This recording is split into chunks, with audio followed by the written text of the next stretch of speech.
ఇది నువ్వు second time రావడం ఇక్కడికి, అవును. నన్ను కలవడం. అవును. సో నీకు ఫస్ట్ టైం స్వామి కనిపించి ఏమేం చెప్పాడో ఒకసారి నాకు చెప్తావా? ఎందుకంటే మన భక్తులకి అది తెలియాలి కదా, అందుకనే అడుగుతున్నాను. అది నాకు తెలుసు, నీకు తెలుసు, ఆల్రెడీ చెప్పానని. కాకపోతే నేను రిపీట్ చేస్తాను, అవి అవునా కాదనేది చెప్పు నువ్వు గట్టిగా. సరే. సరేనా? సరే. ఫస్ట్ టైం నువ్వు నన్ను కలిసినప్పుడు నేను నీ గురించి చెప్పింది ఏంటంటే, ఒకటి మీ ఇంట్లో వాళ్ళ గురించి, నీ అమ్మా నాన్న గురించి. అవునా? గట్టిగా చెప్పు కాదు. మీ ఇంట్లో వాళ్ళ గురించి చెప్పాను. ఓకే, అవును. ఎంతమంది పిల్లలు ఉంటారో కూడా చెప్పాను. అవును. అందులో ఇంటికి సంబంధించి ఏ నెగిటివ్ ఎనర్జీ కనిపించింది అనేది కూడా స్వామి చూపించింది, అట్లనే చెప్పడం జరిగింది. అవును. నువ్వు ఏ విధంగా ఉంటున్నావు, నీకు కావాల్సింది ఏంది అనేది అప్పుడు స్వామి ఏదైతే చూపించిండో అది మాత్రమే చెప్పినా నేను. అవును.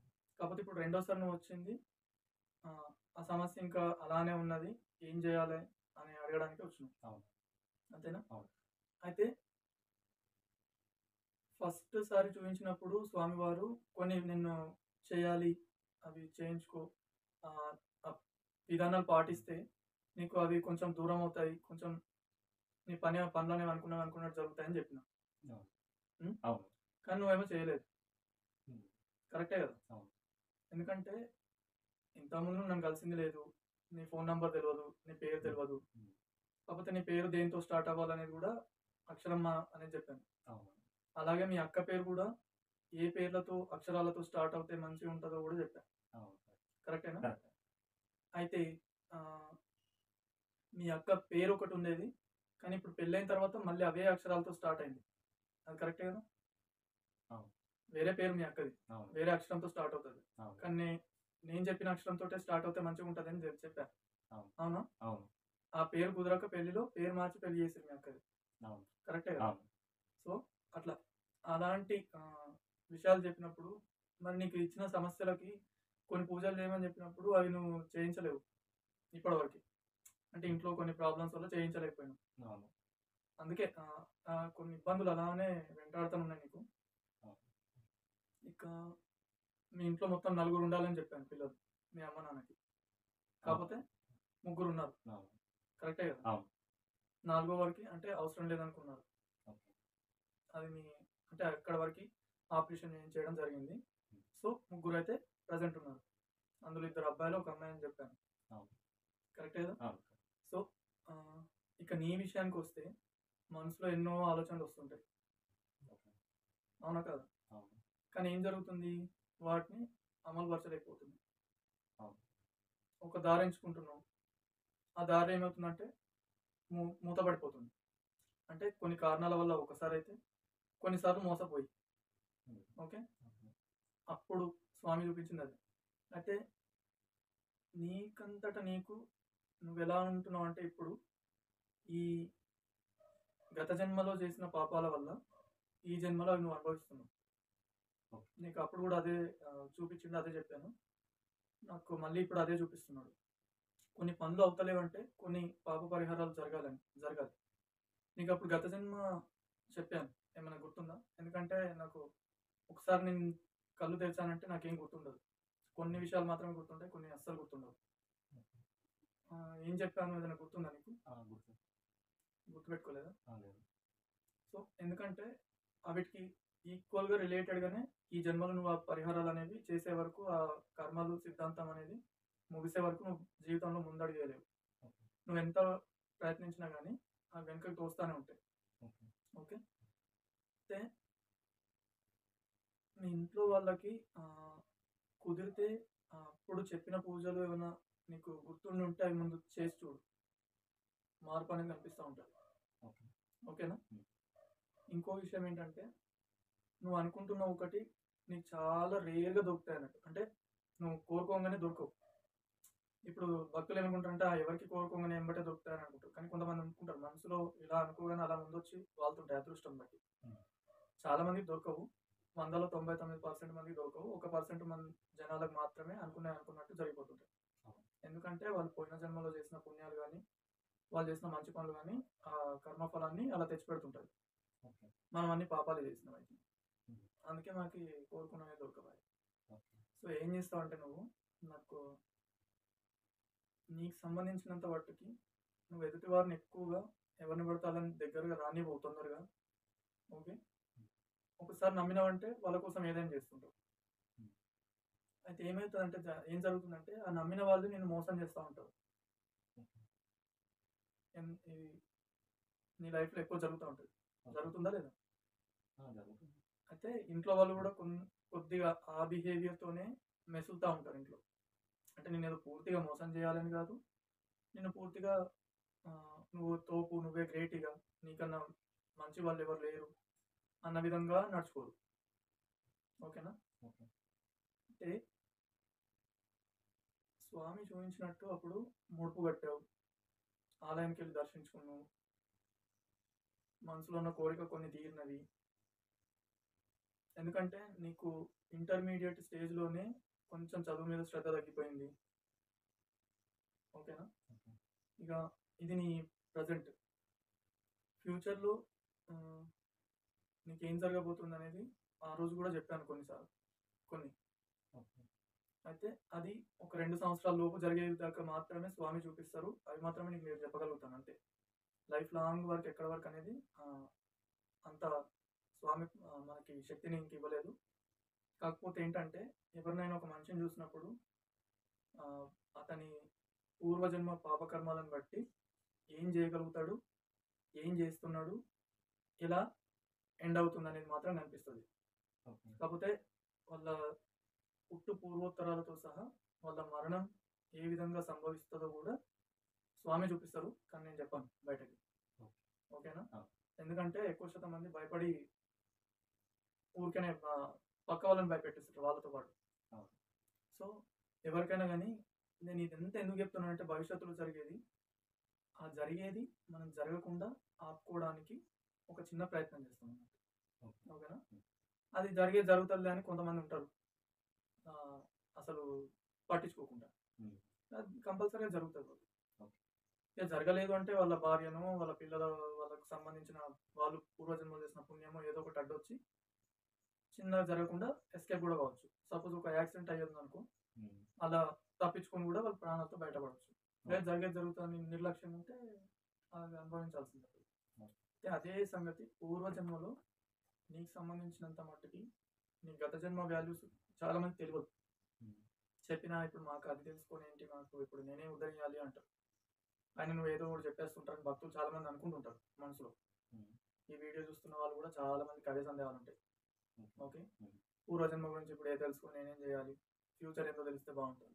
ఫ్యూచర్ కూడా తెలుస్తుంది, కాకపోతే పూర్వజన్మలో నీకు సంబంధించినంత మట్టుకి నువ్వు నీ అంతా నువ్వే చనిపోవడం జరిగింది. ఓకే. ఓకేనా? ఓకే. అది అర్ధాంతరంగా, మరీ ముసలోడి కాలేదు, మరీ చిన్నపిల్లడి కూడా కాదు. అర్ధాంతరంగా అంటే 45 ఆ మధ్యలో ఏజ్లో ఉమ్. అప్పుడు చేయాల్సిన కొన్ని పనులు అనేవి ఉండిపోయినాయి. అలానే కొంతమంది నిన్ను ఒక రకంగా హింసించడం జరిగింది, దాన్ని తట్టుకోలేక నీ అంతా నువ్వే చనిపోవడం జరిగింది. ఓకే. ఓకేనా? ఓకే. అది స్వామి నాకు చూపిస్తున్నాడు. అయితే ఆ జన్మలో నువ్వు చేయాల్సినవి చేయకూడనివి కొన్ని పనులు చేసి తీరాల్సినవి మిగిలిపోయినాయి, అవి జన్మలో నువ్వు చేయాల్సి వస్తుంది. ఓకేనా? ఓకే. అవి అంటే మనిషికి 7 జన్మలు ఉంటాయి, ఆ 7 జన్మలు అయిపోతే ఇక మనం వేరే జీవిలోకి వెళ్ళిపోవచ్చు, లేదా స్వర్గానికి వెళ్ళిపోవచ్చు అని ఒక అపోహ ఉన్నది బయట. ఉమ్. ఉంటాయి. ఎప్పుడు మనిషి నేను ఎందుకు పుట్టాను, ఈ భూమి మీద నేను ఎందుకు వచ్చాను, అసలు నేను ఎవరు అని తెలుసుకున్నప్పుడు దైవభక్తి మార్గంలో అడుగు ఎప్పుడైతే వేస్తాడో అప్పుడు ఏమవుతుందంటే వాడి జన్మ అక్కడికి ఎండ్ అయిపోతుంది అన్నట్టు. ఇక మళ్ళీసారి మంచి జన్మ ఎత్తాడు. కాశీలో పోయి మరణిస్తే, అక్కడే దాన సంస్కారాలు చేస్తే, ఆ ఘోరాలు ఆశీర్వదిస్తే ఇంకో జన్మ అనేది ఉండదు అని కొన్ని ఉన్నాయి. ఉమ్. కొన్ని ఆలయాలకు ప్రతిష్ట కూడా ఉంది అలాంటిది. ఆ. అక్కడ వెళ్ళి దాన సంస్కారాలు చేస్తే ఇక మళ్ళీ పూర్వజన్మ అంటే ఉండదు ఉమ్. అనే ఉంటుంది. ఎప్పుడు మనం మంచి పనులు చేసినప్పుడు మాత్రమే ఆ ప్రతిఫలం అనేది మనకు ప్రాప్తిస్తుంది. ఓకేనా? అవి చేయకుండా నువ్వు కాశీలో పోయి దాన సంస్కారాలు నువ్వు చనిపోయిన తర్వాత చేసినా కానీ నీకు మళ్ళీ మంచి జన్మ వస్తుంది. అదే నిజం. ఉమ్. కర్మ సిద్ధాంతం మొత్తం కంప్లీట్ అయితేనే ఉమ్. అప్పుడు నువ్వు నెక్స్ట్ జన్మ అనేది నువ్వు మొత్తం దైవ మార్గంలో ఉంటావు. నీకు సుఖశాంతులు అనేవి అనుభవించిన తర్వాత నేను తీసుకెళ్తాడు. ఉమ్. ఈ కలియుగంలో అనుభవించేది తక్కువ, మళ్ళీ ఇంకో జన్మ ఎత్తుతూనే ఉంటారు, అవి అనుభవిస్తూనే ఉంటారు. ఉమ్. అర్థమవుతుందా? ఓకే. అయితే నీకు ఇప్పుడు నీ మనసులో ఏవేవో కోరికలు ఉన్నాయి. ఉమ్. ఓకే, ఉమ్. జాబ్ కావాలి, ఉమ్. నేను అనుకున్నది జరగాలి, ఉమ్.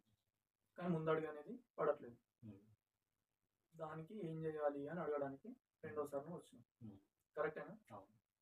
సో నువ్వేం చేస్తావంటే, స్వామివారు అయితే నీకు అవకాశాలు కల్పిస్తా ఉన్నాడు. నువ్వు దానికి తగ్గట్టు కొన్ని, నీకేదో బలమైనది ఉంది ఒకటి, అది నేను చెప్పాలనుకోవట్లేదు, నీకు కూడా తెలుసు, ఓకే. చెప్పొచ్చు, కానీ మీ కుటుంబ సభ్యులు వీళ్ళంతా వింటే కొంచెం ఉమ్. వేరేలా అర్థం చేసుకుంటారు, ఉమ్. కొన్ని గొడవలు వస్తాయి, అందుకే నేను చెప్పట్లేదు, నీకు తెలుసు అదేంటో. ఓకే. ఓకే. ఆల్రెడీ నేను కూడా నీకు చెప్పాను, నువ్వు కూడా నాకు చెప్పావు, ఉమ్. కానీ ఇక్కడ చెప్పట్లేదు. అది కూడా వస్తుంది. ఉమ్. ఎప్పటి వరకు వాళ్ళకి నువ్వు ఎవరైతే కావాలనుకుంటున్నావో వాళ్ళకి ఆ టైము దాటిపోకన్నా ఉన్నంత వరకు మాత్రమే ఓకే. అది వాళ్ళకి దగ్గర పడుతుంది ఆ టైము. ఉమ్. అది ఇక దేవుడు కరుణిస్తే ఆగిపోతే, నువ్వు ఒకవేళ ట్రై చేస్తే అప్పుడు అది సిద్ధిస్తుంది. ఓకేనా? ఓకే. కాకపోతే నీ ప్రయత్నం అయితే నువ్వు చేస్తుండు, ఓకే. కానీ మొత్తం 100% దాని మీదే డిపెండ్ అవ్వకు, నువ్వు డిప్రెషన్లోకి వెళ్ళే ఛాన్సెస్ ఉంటాయి. ఓకే. ఓకేనా? ఓకే. నీకు రాసి పెట్టుంటే అది ఎటు తిరిగి వచ్చినా కానీ నీ కాళ్ళకడికి వస్తుంది, ఓకే. అది కనిపిస్తుంది. Okay, okay. స్వామి చూపిస్తా ఉన్నారు. ఓకే. నువ్వు మెయిన్గా ఇప్పుడు నీకు అంటే నువ్వు ఇంతకుముందు వేరే గురువుల దగ్గరికి, పండితుల దగ్గరికి కూడా కలిసి వచ్చావు, వెళ్ళొచ్చావు, ఉమ్. అవునా? అవును. వాళ్ళు నీకు ఇప్పుడు టైం బాగాలేదు అని చెప్పుకున్నాను, అవును. అంతే కదా? ఓకే. కాకపోతే కొన్ని పాపకర్మల వల్లనే నీకు ముందడుగు ఏది వేసినా కానీ జరగట్లేదు. ఓకే. టైం కలిసి వచ్చినా అది వ్యర్థమవుతా ఉంది, అది నువ్వు అర్థం చేసుకోవాలి. ఉమ్. నువ్వు ఏదో ఒకటే రెండే విషయాల మీద ఫోకస్ అనేది చెయ్యి. ఓకేనా? ఉమ్. చెప్పేవాళ్ళు 10 చాలా చెప్తారు. ఇప్పుడు జాబ్ కావాలి, ఉమ్. ఆ ఒక్క దాని మీద ఫోకస్ చేయి. ఓకే. అది అదే జాబ్ కావాలి అంటే కుదరని పని కొన్నిసార్లు. ఓకే. 100లో 70% కుదరని పని, మిగతా 30% కుదురుతుంది. ఓకేనా? ఉమ్. సరే. రెండో విషయానికి వస్తే, అది కూడా నీ వంతు ప్రయత్నం నువ్వు చెయ్యి, దైవానుగ్రహం ఉంటుంది, నీకు ప్రాప్తించాలంటే నీ కాళ్ళకడికి ఆటోమేటిక్గా వస్తుంది. ఓకే. ఓకే. ఓకే. ఇక రెండో విషయం ఏంటంటే, ఇక నీ టైం అయితే బాగాలేదన్నట్టే ఉన్నది. ఎందుకంటే ఈ పాపకర్మలు అనేవి నువ్వు తీసేసుకోవాలి ముందు. ఉమ్. దాని తగ్గట్టు నువ్వు నేను చెప్పింది అది ఫాలో అయ్యి ఆ, చేసుకో. ఓకే. ఓకే. గత జన్మలో చేసినవి నువ్వు చేయలేకపోతున్నావు, అవి ఇప్పుడు దానివల్ల ఏంటంటే అడ్డుపడుతుంది. దానివల్ల అడ్డుపడతా ఉంది. మీ ఇంట్లో కూడా ఒక మొక్కు ఉందని చెప్పా, మీ అమ్మ వాళ్ళకి అడగమని చెప్పాను వాళ్ళు ఫస్ట్ రోజు నువ్వు కలిసినప్పుడు. గుర్తులేదు ఇప్పుడు అందుకు. ఓకే, అది అమ్మ ఊర్లో అమ్మ తల్లికి సంబంధించింది ఒకటి చూపిస్తా ఉన్నాడు స్వామి, ఉమ్. అది ఒకసారి గుర్తు చేయు అమ్మ వాళ్ళకి. ఓకే. వాళ్ళు ఏమైనా గుర్తు వస్తే దాన్ని పాటించమని చెప్పు. ఓకే, అది తీర్చడం, అమ్మోరు మొక్కం తీర్చడానికి చూడమని. ఓకే. కొంచెం ఇంట్లో మనశ్శాంతి ఇలాంటివన్నీ వస్తుంటాయి. ఉమ్. ఓకేనా? ఉమ్. రెండోది, నీ అంతటా నువ్వు ఆలయానికి అయితే వెళ్తా వస్తూ ఉన్నావు నీకు టైం ఉన్నప్పుడల్లా. ఉమ్. అయితే నువ్వేం చేస్తావంటే, అటు దైవానుగ్రహం ఎంత ఉన్నా కానీ ఈ పాపకర్మలు నువ్వు చేసినవి పెండింగ్ ఉండడం వల్ల ఎటు దారి చూపించలేకపోతున్నాడు. దేవుడు దారి చూపించినా నువ్వు అడిగేయలేకపోతున్నావు. ఓకేనా? ఉమ్. సో దానికి నేను ఏం చేయాలనేది ఆల్రెడీ చెప్పాను నేను, ఇంట్లో ఏముంది ఏంటి అనేది కూడా. ఓకే. అది ఒకసారి ఆలోచించు, ఓకే. ఎందుకంటే ఆ ఇంట్లోనే నువ్వు ఉంటున్నావు కాబట్టి ఆ ఇంట్లో ఉన్న వాళ్ళందరికీ ఆ ఎఫెక్ట్ అనేది పడుతుంటుంది. అది కాక నీకు సంబంధించిన నీ పాపకర్మలు కూడా అటాచ్ అవుతాయి అన్నట్టు. ఓకే. సో 1+1 ఎంత అంటే 2 అన్నట్టు, నీ దరిద్రం 2కు పెరిగింది అన్నట్టు. ఉమ్. ఓకేనా? ఓకే. సో కంగారేం లేదు. ఇక నీ ఫ్యూచర్కి వస్తే, నువ్వు అనుకునేది ఒకటి, అయ్యేది ఇంకొకటి. ఉమ్. ఒకటి కావాలనుకుంటావు, ఇంకోటి దొరుకుతుంది. వర్క్ అంటే పని విషయంలో ఓకే. అది కూడా దొరుకుతుంది, కానీ లేట్ అవుతుంది. ఓకే. ఓకే. ఓకే. ఇంకా నీకు 2 గండాలు ఉన్నాయని చెప్పా అప్పుడు మొదట్లో వచ్చినప్పుడు, ఉమ్. అందులో ఒకటి అయిపోయింది. ఓకే. ఓకే, ఇంకొకటి ఉంది, 2025-26 మధ్యలో వస్తుంది. ఓకే. సో జాగ్రత్తగా అంటే ఏ విధంగానైనా రావచ్చు. చిన్నగా లిటిల్ బిట్‌గా ప్రాణహాని లాగా అది ఉంటదన్నట్టు ఫ్యూచర్‌లో. 25, 26 ఇన్ బిట్వీన్‌లో. ఓకే. ఓకే. అంత కంగారు పడాల్సిన అవసరం లేదు. ఒకవేళ నాకు ఆ టైంకి స్వామి ఏదన్నా అనుగ్రహించి చూపిస్తే నేను ఆటోమేటిక్‌గా నీకు చెప్తాను. ఓకేనా? ఓకే. సో నువ్వేం చేస్తావంటే ప్రతిరోజు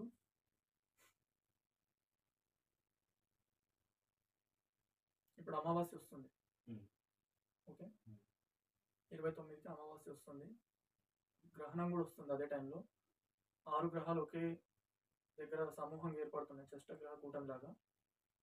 అయితే నీకు కొంచెం నెగిటివ్ ఎనర్జీ బాగా నీ చుట్టే తిరుగుతూ ఉంది. ఓకే. హ్మ్. ఒక 10% పాజిటివ్ ఎనర్జీ వస్తుంది. మిగతా 90% నెగిటివ్ ఎనర్జీ తిరుగుతుంది. హ్మ్. దానికి సంబంధించి నువ్వు ఆ రోజు కానీ ఆ తెల్లవారితే కానీ హ్మ్. నువ్వు ఆలయాలు గ్రహణం రోజైతే బంద్ ఉంటాయి. ఓకే. ఓకే. స్వామి ఏం చూపిస్తున్నారంటే ఒక మట్టితో శివలింగం చేసి ఆ శివలింగానికి అభిషేకం చేయి సాయంత్రం టైంలో అమావాస్య రోజు. ఓకే. ఓకేనా? ఓకే. కొంచెం ఒక 40-50% రిలీఫ్ అనేది నీకు కనిపిస్తుంటుంది తర్వాత నుంచి. సరేనా? ఓకే. సో ఇక నీకు అభిషేకం అదే పూజ ఎలా చేస్తావో ఇంట్లో కానీ లేకపోతే నీకు నచ్చినట్టుగా మట్టితో శివలింగం చేసి ఆ శివలింగం పైన అభిషేకం చేయి. ఓకే. అలా అని చెప్పి చెంబులు ఆ, అభిషేకాలు అయితే కరిగిపోయి మొత్తం నేలపాలు అయిపోకూడదు శివలింగం. హ్మ్. ఓకే. హ్మ్. చేసామా శివలింగం ఆకృతి అలానే ఉండాలి మట్టితో. హ్మ్. ఆ పూజ చేసిన తర్వాత సాయంత్రం ఆ శివలింగం తీసుకెళ్ళి ఏదైనా రావి చెట్టు ఆలయాలు తీసిన తర్వాత రావి చెట్టు మొదట్లో అన్న పెట్టేసి, లేకపోతే ఏదైనా మంచినీటి చెరువు ప్రవాహం ఉంటుంది కదా అందులో అయినా నిమజ్జనం చేసేసారు శివలింగాన్ని. ఓకే. ఓకే. హ్మ్. నీ వీపులో ఎడమ సైడ్ ఏదైనా ఒక పుట్టుమచ్చ ఉండాలి. ఉందా? వెనక భాగం వీపులో ఎడమ సైడ్ ఒక పుట్టుమచ్చ ఉండాలి. ఉండొచ్చు. ఉండి తీరాలి కూడా. ఇంట్లో ఎవరు ఎప్పుడు చూడలేదు, చెప్పలేదా చిన్న ఉన్నప్పుడు కానీ? ఉందనుకుంటా. ఉండాలి, ఉండి తీరాలి. నువ్వు చదువుకున్నప్పుడు దాన్ని రాసి కూడా ఉంటుంది. అండ్ కుడి కాలు మోకాలు నుంచి పై భాగం పిక్క వరకు వచ్చే వరకు కూడా ఒక పుట్టుమచ్చ ఉండాలి నీకు. ఎప్పుడైనా అబ్జర్వ్ చేసినావో లేదో కానీ కుడి కాలు పైన కూడా ఒకటి ఉంది. మోచేయి నుంచి అరచేయి మధ్యలో అంటే మోచేయి నుంచి ఇటు పైన షోల్డర్ వరకు ఉండే టైంలో అక్కడ కూడా ఒకటి పుట్టుమచ్చ ఉండాలి నీకు. రైట్ సైడ్ కాలుకి చేయికి ఒకటి నెత్తిలో ఉంటుంది, ఎడమ సైడ్ ఉంటుంది. ఎడమ వైపు మిడిల్ ఈస్ట్ హెడ్కి అట్లా కొంచెం ఎడమ వైపుకి. ఓకేనా? అండ్ నీకు 10th క్లాస్లో మెమోలో రాసి ఉంటారు కదా, ఏమని రాస్తారు ఏమైనా గుర్తుందా? పుట్టుమచ్చలు ఎక్కడెక్కడ ఉన్నాయో రాసి ఉంటారు కదా, ఎక్కడ రాస్తారు ఏమైనా గుర్తుందా? అది అదే ఏ చెయ్యికి? కుడి చెయ్యి కనిపించలేదా? గమనించలేదా? ఎడమ చెయ్యి ఇంకోటి ఒకటే రాసారా? రెండు రాసిందా? అదే చెయ్యికి సంబంధం ఇంకొకటి కూడా రాసి ఉండాలి. అదేనా చెప్పకూడని ప్లేసా? అది వదిలేసి. సో ఇంకోటి కూడా ఏదో ఒక ప్లేస్లో ఉంది, నేను చెప్పిన ప్లేస్లోనే ఒకసారి చూడు. ఇదంతా ముందు నాకు ఏమైనా నువ్వు చెప్పావా? లేదు కదా. నీ డేట్ ఆఫ్ బర్త్ ఏమైనా అడిగానా? లేదు కదా. డేట్ ఆఫ్ బర్త్ అడగలేదు, నీ ఏంటి పుట్టిన సమయం కూడా అడగలేదు. ఓకే. ఇవన్నీ స్వామివారు ఏది చూపిస్తున్నాడో అదే చెప్పడం దానికి జరుగుతుంది. ఓకేనా? దీని మీద అయితే నీకు నమ్మకం అయితే ఉంది కదా, స్వామి నువ్వు నమ్ముకొనే వచ్చినావు ఆల్రెడీ. ఎంతో మంది దగ్గర పోయినావు, మోసపోయినావు, వాళ్ళు చెప్పినవన్నీ పాటించినావు, ఇక్కడికి వచ్చినావు. కానీ ఇక్కడ చెప్పినవి మాత్రం పాటిస్తారు. అదే వచ్చిన పెద్ద సమస్య. కాకపోతే ఇప్పుడు చిన్న పరిహారం అదే, శివలింగాన్ని తయారు చేసి నీ చేతులతోటి నీకు నచ్చిన పదార్థాలతోటి అభిషేకం చేసి పాలు, పెరుగు, తేనె, నెయ్యి ఇవేమి లేకున్నా సరే గంగాజలంతో అభిషేకం చేసి ఉమ్. Okay okay. నీకు నచ్చిన నైవేద్యం పెట్టి పల్లె కానీ పరిహారం కానీ పులిహోర కానీ ఏదో ఒకటి ఉమ్. నీకు నచ్చిన దాంతో అభిషేకం చేసి నైవేద్యం పెట్టి తీసుకెళ్ళి రావి చెట్టు మొదట్లో ఉన్న ఆ శివలింగాన్ని వచ్చేసి ప్రదక్షిణ చేసి రా. ఓకే. లేదు కుదరకపోతే నేను మంచి గంగా ప్రవాహం ఉంటే చెరువులు కాలువలు ప్రవాహం బాగా ఉండాలి, మంచి నీరు అయి ఉండాలి, ఓకే. అందులో నిమజ్జనం చేసిరా. ఓకే. ఓకేనా? ఉమ్. ఇంకేమైనా అడగాలనుకుంటే అడుగు, నాకు ఇక్కడ వరకే స్వామి చూపిస్తా ఉన్నాడు, ఓకే. అందుకే ఇక్కడ వరకే చెప్పా. నీకు ఇంకా ఏమైనా సమస్యలు ఉంటే అవి అడుగు, దానికి ఏం చేయాలో నేను స్వామిని అడిగి నీకు చెప్తాను. ఉమ్. అదే ప్రజెంట్ సిచ్యువేషన్ ఇప్పుడు అంటే చేయాలనుకున్నది ఏం చేయలేకపోతున్నా, ఎందుకు అట్లా అవుతుందని. అదే నేను ఆ రోజు చెప్పాను కదా కొంచెం పూజ చేయాలి అవన్నీ, ఉమ్. అవి కొంచెం చేస్తుంటే నీకు అనేది నెగిటివ్ ఎనర్జీ తగ్గుతూ వస్తుంది. ఓకే. ఆయన ఇక్కడ నువ్వు మన దగ్గరకు వస్తా ఉన్నావు, స్వామివారి దగ్గరికి రెగ్యులర్గా మనసులో దాచుకుంటా ఉన్నావు. ఓకే, అందుకని ఇంత మాత్రమన్నా కొంచెం మనకి ఒక పాజిటివ్ ఎనర్జీ స్వామి వైపు నుంచి అందిస్తానే ఉన్నాడు. ఓకేనా? నువ్వు అవి చెయ్యు, కొంచెం రిలీఫ్ అనేది మెల్లిమెల్లిగా తగ్గుతూ వస్తుంటుంది. ఓకే. ఇప్పుడు హాస్పిటల్కి వెళ్తావు, ఫీవర్ వచ్చిందని 104 వచ్చిందని, ఉమ్. టాబ్లెట్ రాయగానే గ్లూకోజ్ పెట్టగానే లేకపోతే సీరియస్ ఉంటే గ్లూకోజ్ పెట్టగానే పెట్టిన గంటక గ్లూకోజ్ అయిపోవని ఫీవర్ తగ్గిపోయి నడుచుకుంటూ వెళ్ళిపోవాలి. ఉమ్. సో అలాగా సేమ్ టాబ్లెట్ వేసుకున్న 2-3 రోజులకు ఎలాగైతే తగ్గుతుంటుందో ఇది కూడా అలానే మెల్లిమెల్లిగా తగ్గుతూ వస్తుంది. ఏవి అన్ఎక్స్పెక్టెడ్గా రావు. ఇంకోటి ఏంటంటే ఎవరైనా ఇప్పుడు ఏంటి దేవుడు వస్తున్నాడు దేవుడు వస్తున్నాడు, దేవుడు వస్తున్నాడు, ఎక్కడికి వస్తున్నాడు? అందరికీ కనిపించడం, అందరికీ రాదు. ఉమ్. కొంతమంది దానికి వేరే వేరే పేర్లు పెడుతున్నారు. ఈ మధ్యలో ఏమైందంటే ఒక దరిద్రంగా దాన్ని తయారు చేసేసారు అన్నట్టు. ప్రతి ఒక్కరు దేవుడు వచ్చేసినట్టు యాక్టింగ్ చేయడము, వాళ్ళ పేరు కోసం ఏదో సంపాదించుకుందాం అన్నట్టు ప్లాన్ చేస్తూ ఉన్నారు. దేవుడు వచ్చేది వస్తాడు, మళ్ళీ దానికి ఇన్ని గంటలే ఉండాలని వీళ్ళే మళ్ళీ ఆ భక్తులే మళ్ళీ దానికి ఒక కండిషన్ పెడుతున్నారు. ఉమ్. వినుంటావు నువ్వు కూడా. అవును. దేవుడు హాఫ్ అన్ అవరే ఉంటాడు, 10 నిమిషాలే ఉంటాడు, ఒంటి మీద 2 నిమిషాలే ఉంటాడు. ఉమ్. ఇంకా కొంతమంది గురువులు ఉంటారు, ఆ గురువులు అయితే దేవుడు మన ఒంటి మీదకి, మానవ ఒంటి మీదకి, శరీరం మీదకి రావడం అది అసలు అసాధ్యము, నీచం అని అంటున్నాడు. ఉమ్. విన్నా. ఉమ్. అలా అయితే భవిష్యత్తులో జరిగేది ఎవరో ఒకరి నోటితో చెప్పించడము దైవ సంకల్పం అని. ఓకేనా? ఓకే. నరసింహస్వామి, బాలోకి నరసింహస్వామి, కలియుగ వెంకటేశ్వర స్వామి, పోతులూరు వీరబ్రహ్మేంద్ర స్వామి. ఎలా చెప్పగలిగాడు పోతులూరు వీరబ్రహ్మేంద్ర స్వామి?